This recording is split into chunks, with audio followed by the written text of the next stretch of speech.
Hello and welcome to our channel fellas. Today we are going to review the legendary world of John Wick 2014, let's begin. John Wick Keanu Reeves crashes an SUV into a wall. He gets out of the car, bloodied and injured, holding pressure on a wound in his stomach. He crawls to the side, takes out his phone and watches a video of his wife Helen Bridget Moynihan taken at the beach. John collapses on the ground and closes his eyes. A few days earlier John wakes up on a cloudy day. He has flashbacks of being with Helen until she collapsed in his arms recently. She had an illness that eventually took her life. It's the day of her funeral. After the service, John's old friend Marcus, Willem Dafoe, approaches him to offer his condolences. That night, a delivery comes for John. It's a small beagle. John finds a note from Helen, saying that she made peace with her death and now wants John to find peace with his. John starts crying. He takes the dog outside and sees the collar with a flower on it, realizing that Helen named the dog Daisy. Daisy follows John as he takes out his Mustang. He stops to refuel at the same time as three Russian gangsters, including Viggo Tarasov's Michael Nyqvist, son Iosif Tarasov,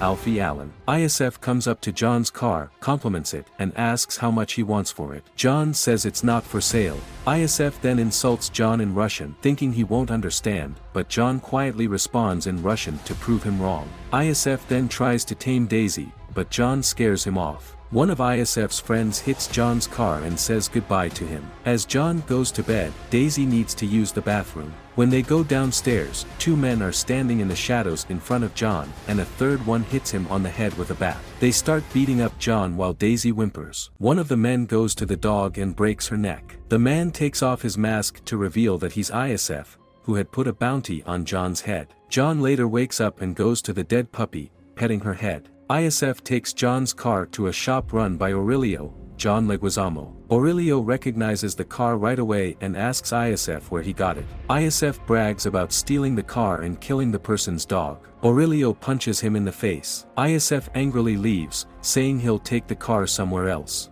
Later that night, John goes to the shop and asks if Iosif came by. Aurelio confirms the story about the car and the dog and gives John Iosif's name. Even later that night, Viggo calls Aurelio to ask why Iosif got punched. Aurelio tells him it's because Iosif stole John Wick's car and killed his dog. Viggo simply responds with, "Oh."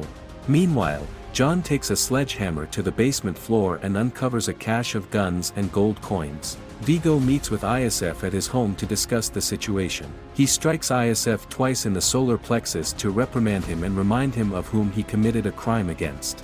Viggo tells Iosif that he had only been connected with him once, until John Wick had met and decided to leave Helen. Apparently, John had a reputation as the man they were looking for to kill the boogeyman, or rather the boogeyman himself. Viggo tries to reach out to John to resolve the problem, but John hangs up on him.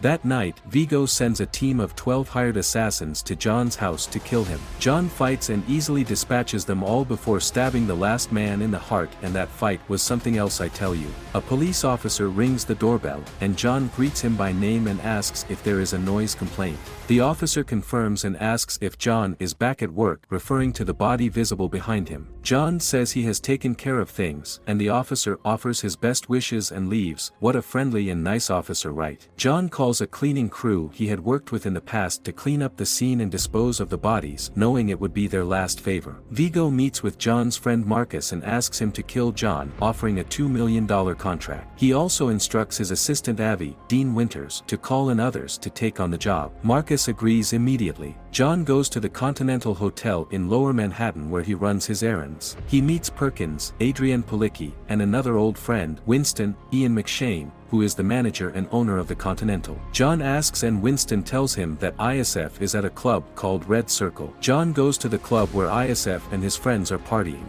He kills one of Iosif's thugs first and then heads to the lower level where Iosif is enjoying a night with champagne and women in a luxurious Russian bathhouse. As soon as he sees them, they start shooting at him, and Iosif escapes. John kills every hired killer that comes his way, but loses Iosif as he escapes in a getaway car. He returns to the Continental to stitch up a wound on his side, caused by one of Viggo's men stabbing him with a bottle at the club. The doctor warns John that if he pushes himself too hard, his stitches will tear. But John replies that he has already covered the painkiller part of his recovery with a bourbon he had ordered earlier. At night, Marcus climbs onto the roof of the building across from his street and sets his sights on John in his bed. He sees someone enter through the mirror and fires a warning shot to alert John. It's Perkins, and as John tries to escape, Perkins starts shooting at him. Perkins tells him that if he breaks hotel rules and kills him, Vigo will double the contract to $4 million.